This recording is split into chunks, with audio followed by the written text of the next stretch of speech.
ఈ వర్గం ఆ వర్గం అని కాదు, మోసపోని ఏ వర్గము లేదు కాంగ్రెస్ చేతుల్లో.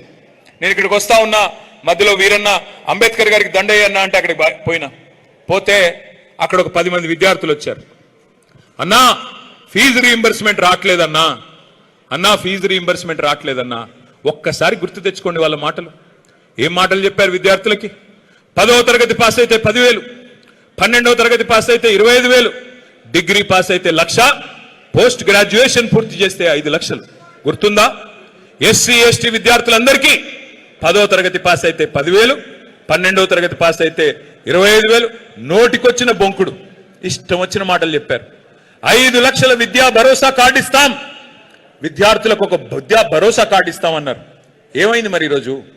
10,000 కోట్ల ఫీజు రీయింబర్స్మెంట్ బకాయిలు ఇవాళ పేరెంట్సే చెల్లించాలి, తల్లిదండ్రులే చెల్లించాలి, ప్రభుత్వం చెల్లించకపోయినా బాధ్యత మీదే అనే పరిస్థితి ఇవాళ వచ్చింది. అంటే నష్టపోయింది ఎవరు? నష్టం జరిగింది ఎవరికి? దయచేసి ఆలోచించండి విద్యార్థులారా, విద్యార్థుల తల్లిదండ్రులారా ఆలోచించండి. ఇదే ఖమ్మం జిల్లాలో మోసపోయి 10వ తరగతికి ఇంత, 12వ తరగతికి ఇంత అంటూ వేలం పాట పాడినట్టు నోటికొచ్చినట్టు వాగ్దానాలు ఇస్తే వాటిని నమ్మిన పాపానికి ఇవాళ కాంగ్రెస్ చేస్తున్నదేంటో దయచేసి ఆలోచించమని చెప్పి నేను కోరుతా ఉన్నా.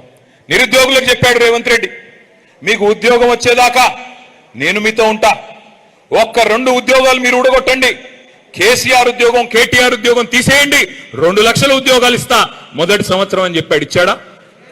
2 లక్షల ఉద్యోగాలు వచ్చినాయా రాలేదా? 2 లక్షలు కాదు, అందులో కనీసం 10వ వంతు కూడా రాలా. ఈ రోజుకి ఈ ప్రభుత్వం వచ్చినాక, కాంగ్రెస్ ప్రభుత్వం వచ్చినాక ఇచ్చిన ఉద్యోగాలు ఇవాళ కేవలం 10,000 కంటే తక్కువ. కానీ మందికి పుట్టిన బిడ్డలు మా బిడ్డలు అని చెప్పుకుంటున్నాడు రేవంత్ రెడ్డి. కేసీఆర్ గారి ప్రభుత్వంలో ఇచ్చిన ఉద్యోగాలకు, ఉద్యోగ నియామకాలకు ఈయన కాగితాలు ఇచ్చి పప్పంతా ఉడికిన తర్వాత ఉప్పు మాత్రం ఈనేసి నాదే మొత్తం అంటున్నాడు. పర్వాలేదు, నువ్వు చెప్పిందే నిజం అనుకుందాం. కానీ రేవంత్ రెడ్డి గారు, మరి మీరు చెప్పిందే నిజమైతే ఎందుకు నిరుద్యోగులు ఇవాళ రోడ్ల మీద పోరాటాలు చేస్తున్నారు? ఎందుకు దిల్సుఖ్ నగర్ లో, అశోక్ నగర్ లో ఇవాళ ఆందోళనలతో అట్టుడికి పోతున్నాయి? సమాధానం చెప్పమని చెప్పి నేను కోరుతా ఉన్నా. 4,000 నిరుద్యోగ భృతి ఇస్తా అన్నావు రేవంత్ రెడ్డి గారు. ఒక్కొక్క విద్యార్థికి, ఒక్కొక్క తమ్ముడికి, చెల్లికి 4,000 ఇస్తా అన్నావు నెలకి. మరి 30 నెలలు అయిపోయింది, 1,20,000 ఎక్కడా అని నిరుద్యోగులు అడిగితే ఏమంటాడు రేవంత్ రెడ్డి గారు? మీ లాగులో తొండలొదులుతా, మీ గుడ్లు మీకి గోటీలాడతా, మీ పేగులు తీసి మెడలేసుకుంటా. 2.5 ఏళ్లలో భూతులు, ఎగవేతలు, కూల్చివేతలు తప్ప మీరు చేసింది ఏంటి అని నేను అడుగుతా ఉన్నా. ఇంకొక వర్గం మా ఆడబిడ్డలు ఉన్నారు ఇక్కడ. ఏం చెప్పారు రేవంత్ రెడ్డి గారి ప్రభుత్వం? పార్టీ ఆనాడు అత్తకి 4,000, కోడలికి 2,500, నెలకి 2,500 ఇస్తా అన్నాడా లేదా? వచ్చేసినాయి అందరికీ. ఇక మా బట్టి విక్రమార్క గారు అయితే కమల్ హాసన్ ని మించిన యాక్టింగ్ చేశాడు. ఆయన కమల్ హాసన్ గారిని మరిపించాడు. కమల్ హాసన్ సరిపోడు, ఇంకా పెద్ద యాక్టర్లు ఎవరు సరిపోరు. ఎంత యాక్టింగ్! అబ్బాబ్బాబ్బా, గుర్తుందా? మధిరలో కార్డులు పట్టుకొని, ఈ కార్డులు భద్రంగా పెట్టుకోండి, 100 రోజులు గట్టిగా పెట్టుకోండి, గట్టిగా దాచుకోండి గూట్లో. 101వ రోజు మా కాంగ్రెస్ కార్యకర్తలు వస్తారు, వచ్చి ఆ కార్డులు తీసుకుని మీ ఒక్కొక్క కుటుంబానికి 2.5 లక్షల రూపాయలు సంవత్సరానికి ఇచ్చే బాధ్యత మాది అని ఆయన్ని నమ్మమేమో అని చెప్పి తీసుకెళ్లి మళ్ళీ బాండ్ పేపర్ మీద రాసి దేవుడి కాడబెట్టి దండం పెట్టిన నాయకుడు బట్టి విక్రమార్క గారు. అయ్యా బట్టి గారు, నేను అడుగుతా ఉన్నా, మీ ఖమ్మం జిల్లా వేదికగానే ఏడబెట్టుకోవాలి కార్డులు? ఇప్పుడు భద్రంగా పెట్టుకోమంటివి కదా, ఏడబెట్టాలా? ఏం చేయాలా? నీ కార్డుల్ని బొందబెట్టాలనా? సంవత్సరీకం చేయాలనా? నీ గ్యారంటీ కార్డులకి, నీ గ్యారంటీకి ఏం సమాధానం చెప్తావు అని అడుగుతా ఉన్నా. సమాధానం చెప్పేటోడు లేడు. కానీ కొత్త డైలాగులు నేర్చుకున్నారు వీళ్ళు, విచిత్రమైన డైలాగులు. ఏమయ్యా, మరి మీరేగా చెప్తిరి 100 రోజులు అంటిరి, 6 గ్యారంటీలు అంటిరి, అన్ని 3 నెలల్లోనే మ్యాజిక్ చేస్తామంటారు కదా. 13 హామీలు, 6 గ్యారంటీలు, 13 డిక్లరేషన్లు, 420 హామీలు, శాతభారతం అంత రాశారు కదా. ఏది నాయనా మరి 3 నెలల్లో హామీలు అంటే? ముఖ్యమంత్రి గారి మధ్యన కొత్త డైలాగ్ కొడుతున్నాడు. ఏమంటున్నాడు ఆయన? ఎంత కండలు తిరిగిన పెహల్వాన్ అయినా 3 నెలల్లో పిల్లలు పుట్టిస్తాడా? మనకు తెలియదా? 3 నెలల్లో పిల్లలు పుడతారో పుట్టరో మనకు తెలియదా? అది ముఖ్యమంత్రి గారు చెప్పాలనా? ఒక ముఖ్యమంత్రిగా ఎట్లాంటి వాళ్ళని చూసాం మనం?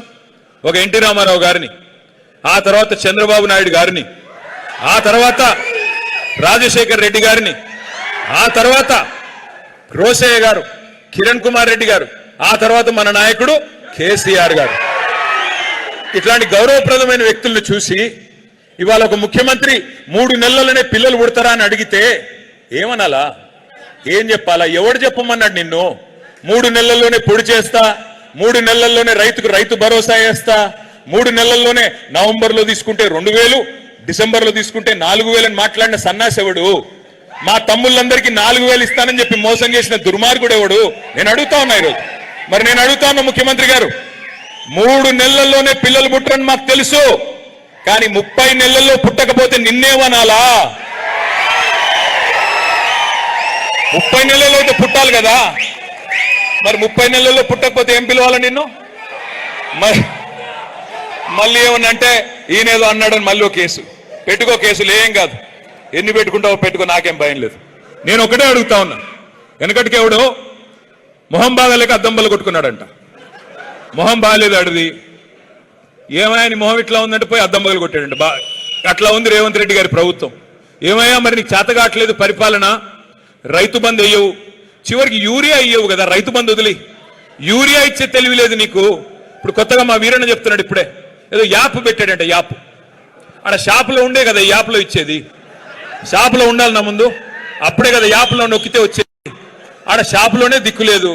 అందుకే మీ అందరికి నేను మాటిస్తా ఉన్నా, మళ్ళీ ఖమ్మం జిల్లాలో మీరు మాకు మెజారిటీ సీట్లు ఇచ్చి కేసీఆర్ గారిని ముఖ్యమంత్రి చేస్తే ఆ యాప్ని తీసుకెళ్లి బంగాళాఖాతంలో పాడేసే బాధ్యత మాది. మళ్ళీ షరా మామూలుగా ఇదివరకు ఎట్లయితే కేసీఆర్ గారి టైంలో ఉండేదో, ఒక ఆటో అన్నకి ఫోన్ కొడితే మీ పొలం కాడికి వచ్చి మళ్ళీ యూరియా ఇచ్చిపోయే రోజులు మళ్ళీ తెచ్చే బాధ్యత మాది. దానికి మోడీ పేరు చెప్పి ఇంకోటి పేరు చెప్పి తప్పించుకునే ప్రయత్నం మేము చేయం. ఆ రోజు కేసీఆర్ గారు ఉన్నప్పుడు ఇదే మోడీ ఉండే కదా, మరి అప్పుడు రాని యూరియా సమస్య ఈ చేతగాని అసమర్థుల వల్ల ఎందుకు వస్తున్నది ఆలోచన చేయండి. జిల్లాలో వ్యవసాయ మంత్రి ఉండగా కూడా ఇంత పెద్ద దుర్మార్గమైన పరిస్థితి ఇక్కడ ఆలోచించమని చెప్పి నేను కోరుతా ఉన్నా. ఇంకొక మాట కూడా నేను కోరుతా ఉన్నా, ముఖ్యమంత్రి గారు చెప్తున్నారు ఈ మధ్యన కొత్తగా మహిళల్ని కోటీశ్వరులు చేసేదాకా వదిలిపెట్టడంట. ఒకరిద్దరిని కూడా కాదు, నేను కోటీశ్వరులు చేస్తా అంటే సీతక్కని సురేఖక్కని చేస్తున్నాడేమో అనుకున్నా, కానీ ఆయనంట 1,000,000 మందిని కోటీశ్వరులు చేసేదాకా వదిలిపెట్టాడంట ఆయన. 1,000,000 మందిని, ఏది మొత్తం తెలంగాణలో. సో మనం నమ్మాలి ఇది. నేను ఒకటే కోరుతా ఉన్నా, మా సత్తుపల్లి వేదికగా మా సత్తుపల్లి మా తమ్ముళ్ళు మా అన్నల సమక్షంలో ఒకటే చెప్తా ఉన్నా రేవంత్ రెడ్డి గారికి, అయ్యా కోటీశ్వరులను చేయడం దేవుడెరుగు, కోటీశ్వరులు దేవుడెరుగు. నువ్వు దయచేసి లక్షాధికారులు చేయరని ఆయన వాళ్ళని. నువ్వు చెప్తేవి కదా 2,500 ఇస్తానంటివి కదా, సంవత్సరానికి 30,000, 5 ఏళ్లకి 1,50,000. నేను ఇవాళ చెప్తా ఉన్నా సత్తుపల్లి వేదికగా, రేవంత్ రెడ్డి గారు ఈ రాష్ట్రంలో ఉన్న 1,67,00,000 మంది ఆడకూతుర్లు 18 ఏళ్లు పైబడ్డ వాళ్ళు ఎవరైతున్నారో అందరూ మీకోసం చూస్తా ఉన్నారు. మీరు గనక 1,67,00,000 మంది ఆడకూతుర్ల ఖాతాల్లో ఒక్కొక్కరి ఖాతాల్లో 1,50,000 రూపాయలు వేస్తే శాశ్వతంగా రాజకీయాలు వదిలేసి వెళ్ళిపోతా అని చెప్పి నేను వారికి విజ్ఞప్తి చేస్తా ఉన్నా. చేతగాని మాటలు దానికి మళ్ళీ చాంతాడంత బిల్డప్. కోటీశ్వరులను చేస్తా, కోటీశ్వరులు చేసేది ఏం లేదు నువ్వు, కానీ లక్షాధికారులు చేయి చూస్తా, అదొక్కటి చేసి చూపెట్టు నువ్వు.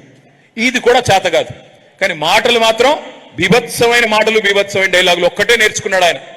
ఏమంటున్నాడు, ఇక్కడేవో లంకె బిందెలు ఉంటాయనుకుని వచ్చిన నేను, ఇక్కడ లంకె బిందెలు లేవు, నేనేం చేయాలా? కేసీఆర్ గారు అప్పుల పాలు చేసిపోయాడు, నేనేం చేయాలా అని సన్నాయి నొక్కులు నొక్కుతున్నారు మీ ఖమ్మం జిల్లా మంత్రులు. నేను ఒక్క మాట అడుగుతా, దయచేసి ఆలోచించమని కోరుతా ఉన్నా. ఖమ్మం జిల్లాలో, ఉమ్మడి ఖమ్మం జిల్లాలో, ప్రస్తుత ఖమ్మం మరియు కొత్తగూడెం జిల్లాలో కేసీఆర్ గారు రాకముందు ఎన్ని మెడికల్ కాలేజీలు ఉండేది? ప్రభుత్వ మెడికల్ కాలేజీలు 0. మీరు 65-70 ఏళ్ళు కాంగ్రెస్